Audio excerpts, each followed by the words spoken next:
Subscribe and share my channel Sudarsana. ఓం శ్రీ గణేశాయ నమః. శ్రీ గురుభ్యో నమః.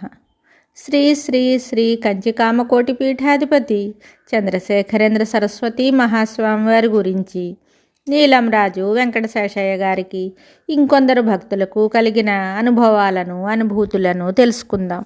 ఆదిశంకర భగవత్పాదులు 3వ ఏటనే దేశ భాషలను అభ్యసించారు. 5వ ఏట సంస్కృతం చక్కగా నేర్చుకున్నారు.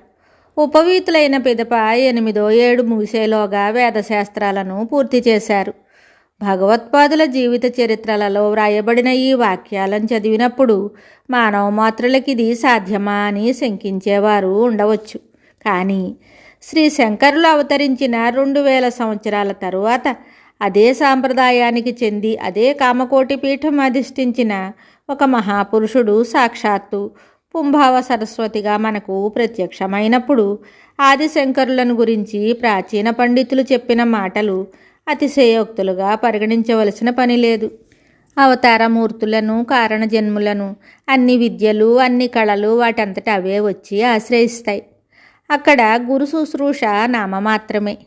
శ్రీకృష్ణ భగవానుడు మహర్షి సాందీపుని వద్ద శిష్యుడిగా చేరి 64 రోజులలో వేదాంగాలను అస్త్ర విద్యతో సహా అన్ని విద్యలను అభ్యసించాడని శ్రీమద్భాగవతంలో చెప్పబడింది. లోకంలో సర్వసాధారణంగా మనం చూసే గురు శిష్య సాంప్రదాయం కామకోటి పీఠం 68వ ఆచార్యులు శ్రీ చంద్రశేఖరేంద్ర సరస్వతి మహాస్వామి వారి విషయంలో కిందు మీదయ్యింది. కంచిస్వామికి ఒకప్పుడు విద్యా గురువులైన మహామహోపాధ్యాయ బ్రహ్మశ్రీ కృష్ణశాస్త్రి గారు స్వామితో ఇలా అన్నారు: స్వామి, నిమిత్త మాత్రంగా మేము శిష్యులుగా పాటించిన యథార్థంగా మీరే మా గురువులు. మేము మీకు శిష్యులం.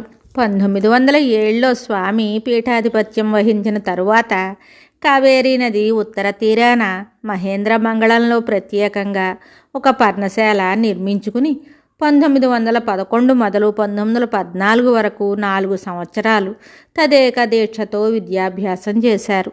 ఆయా శాస్త్రాలలో నిష్ణాతులైన పండితుల వద్ద తర్క, వ్యాకరణ, మీమాంస, వేదాంతాలను నేర్చుకున్నారు.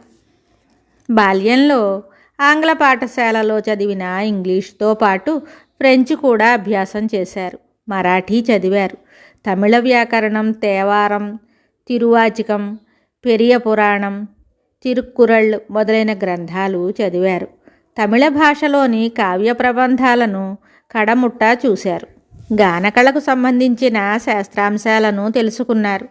ఛాయాగ్రహణ రహస్యాలను గ్రహించారు. గణితం, జ్యోతిషం, ఖగోళ శాస్త్రాదుల మర్మాలను అవగాహన చేసుకున్నారు. ప్రాచీన శాసన పరిశోధనలో, స్థల పురాణ సమస్యల పరిష్కరణలో ప్రావీణ్యం గడించారు.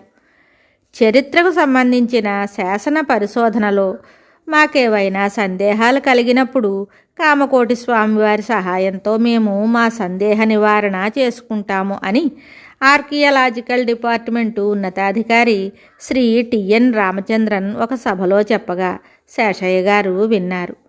నేటికి సైతం శాసన పరిశోధనలు చేసే పండితులు అనేకులు ఆయా సమస్యలను గురించి స్వామిని సంప్రదిస్తూ ఉంటారు. స్వామికి 17 దేశ విదేశ భాషలు తెలుసు.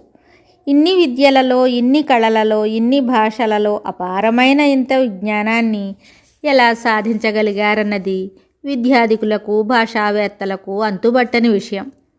ఈ విధంగా శిల్పమేమి, ఆగమమేమి, మంత్రమేమి, భాషా పరిశోధన ఏమి, అన్నిటా సర్వతోముఖమైన స్వామి పాండిత్య ప్రతిభను గురించి ఆయా విద్యలలో, కళల్లో ఆరితేరిన ప్రవీణులు వాగ్రూపంగా, వ్రాత మూలకంగా ఆశ్చర్యం వెలుబొచ్చటం శేషయ్య గారు ఎరుగుదురు. అమేయము, విశ్వతోముఖము అయిన ఈ విజ్ఞాన భాండాగారం అంతా ఒక్క వ్యక్తిలో ఇలా కేంద్రీకృతం కావడం అనితర సాధ్యం.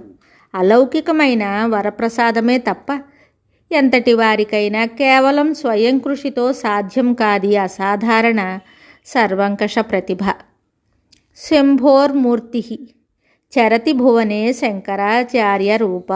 చివరికి ఒక మాట, సాక్షాత్తు పరమశివుని అవతారమైన ఆదిశంకర్లు అనేక శతాబ్దుల కిందట కంచికామకోటి పీఠం సర్వజ్ఞపీఠంగా లోకానికి చాటి ఆ పీఠాన్ని అధిష్ఠించారు.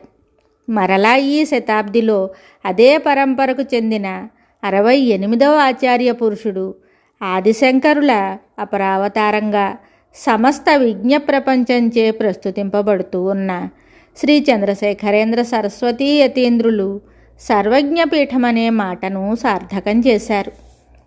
మరిన్ని విషయాలతో మళ్ళీ కలుద్దాం. జయ జయ శంకర, హర హర శంకర. శుభం. Subscribe and share my channel Sudarsana.